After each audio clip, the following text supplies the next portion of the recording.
So now I can run all of the essentials in my RV, like my TV and my coffee maker, off of the Ecoflow Delta 2, even though we're not connected to shore power right now. Power on the go using the Ecoflow Delta 2 to power up my luxury condo on wheels.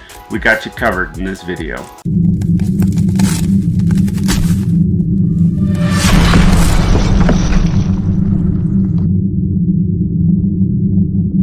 Hello and welcome back to Gears and Tech. Today we're going to be using the Ecoflow Delta 2 to power up my condo on wheels.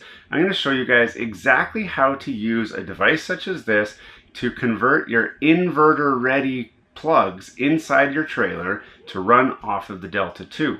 If you don't have an Ecoflow Delta 2, this will also work for any of you that are using a regular battery powered inverter. It will be interchangeable with the setup that we're doing. We're going to do it for very, very inexpensive cost to you, the end user. I'm going to show you exactly how to do it so that you can do this yourself without having to pay extra fees to an RV repairman or taking it into the shop.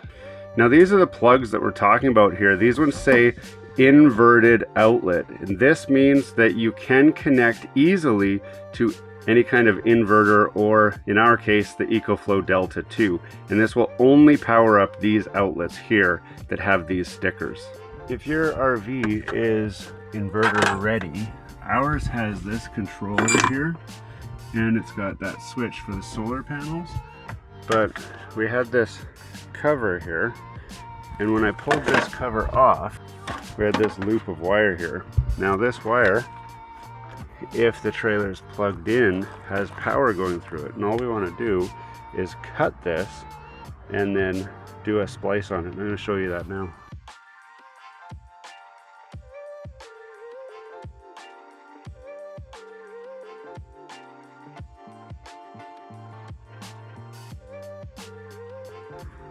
So now we've cut it and we've stripped both sides back, but I don't know which side is the hot side and which side is the trailer side. So the way I'm going to check that is with this stud finder, which also has an AC circuit checker. So I'm going to plug the trailer back in.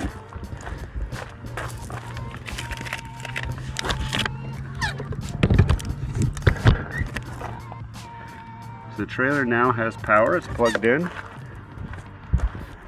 And if I go back over here, one of these lines will be hot. Now you can use just a regular electric meter and test it, or we can use this, like this, and I just turn this on. If I go close, that beeps to say there's power.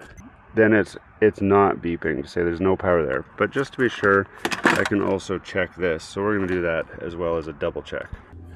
So now I'm just going to hold this on here and this on here, and you guys can see I have 120 volts on these wires here.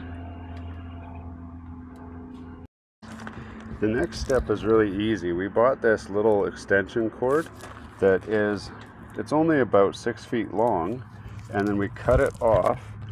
We left the female end only about a foot long, and then I've spliced this into the wire that was powered when the trailer was plugged in.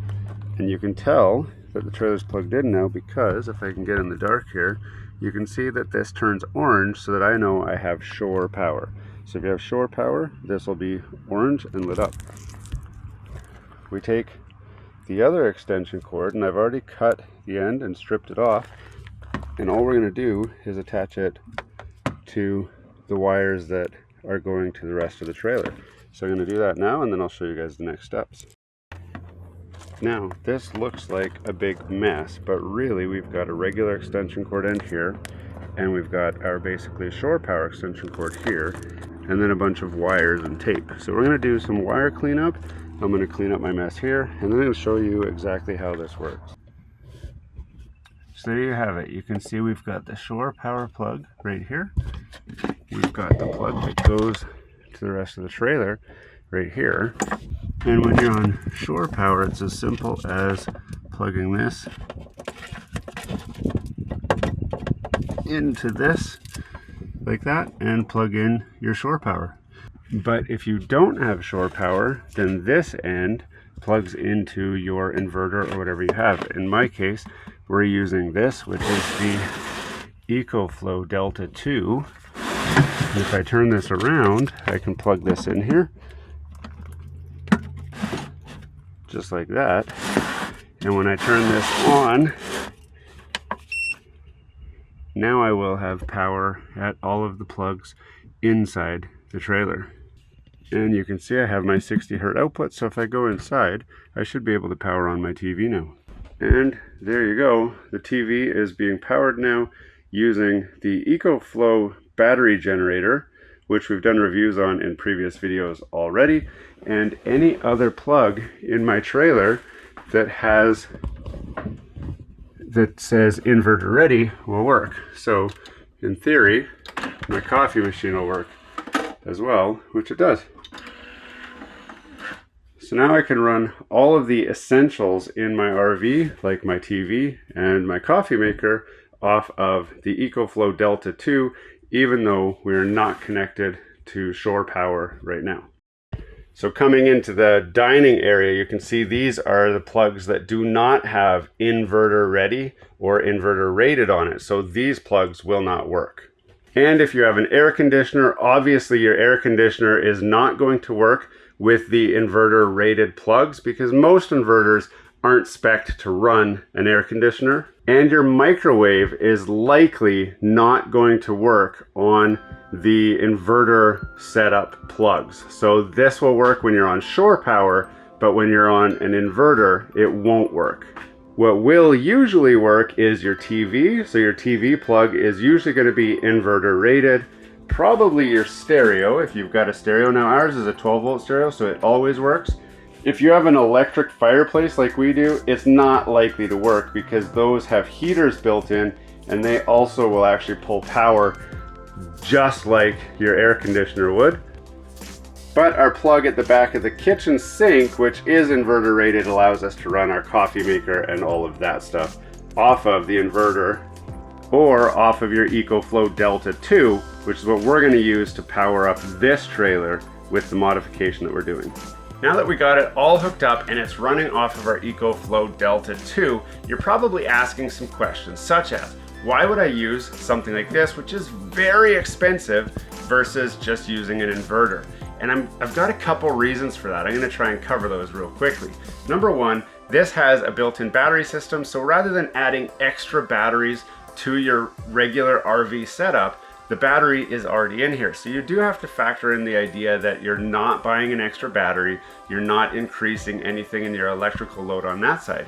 Plus, in a different video, we showed you how to charge your Ecoflow when you're off-grid using your built-in solar panel systems so that you actually have strong, reliable power all day and most of the night, depending on how much draw you're doing. But there's another reason why you're going to use an Ecoflow 2.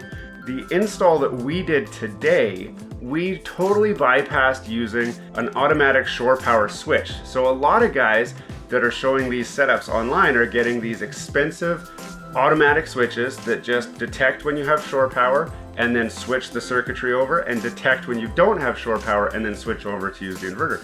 Those work and they work great. The wiring is slightly more complicated than what we've done here, and it essentially does the same thing that we did with that extension cord, except you become the automatic switcher. So when you know you're not on shore power, you unplug the two halves of the extension cord and then stick the male end into, in this case, your Delta 2 or your inverter. But the extra reason why the Delta 2 works so great is you don't have to keep plugging and unplugging. You see, the Delta 2 has a built-in automatic switch.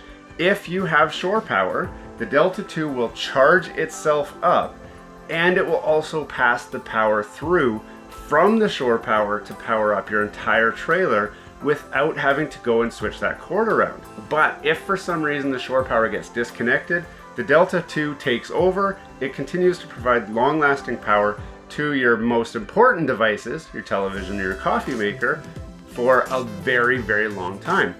And when you hook it up the way that we've done, where you're using the solar panels to charge it, you get even longer use time in a hassle-free setup. So for that reason, this becomes a very, very easy install where you just put it in once, you don't have to worry about it. If you're okay swapping back and forth, go ahead and do what we did. Use an inverter and then just plug it in when you need it and unplug it when you don't. Now it's also very important that you use the right size extension cord. The wiring in your trailer is going to be 14 gauge wiring. You want to make sure the extension cord you buy is also 14 gauge at least. If you can get one that's 12 gauge, that's fine, but 14 gauge minimum. If you go to like the dollar store or Dollar Tree or Dollarama or anything like that, odds are the extension cord that you're going to get is a 16 gauge, which is a little bit smaller. That means when you pull extra power through it, you will be introducing potential hazards to the trailer based on the wire size. So it's very important that you pay attention to wire size. 14 for sure, 12 if possible. Otherwise, that's it. It is literally that simple. Hey, thanks for watching all the way to the end of this video. We hope you enjoy the content in this video, and we'd love to have you come back. Consider subscribing to the channel if you haven't already. And for those subscribers who are looking for that extra special thing that you can do to support this channel, consider joining our members group. That's where we're building this community, the Gears and Tech community, where we can all enjoy content together. You'll get special perks, which we'd love for you to check out by clicking the link down below. For those of you who are just happy to watch the video, that's okay too. You can check out some of our other content right over here, where we've got some previous videos that have already been uploaded and enjoyed by many of our viewers already. We do hope to see you again. This has been Gears and Tech. Have a great day.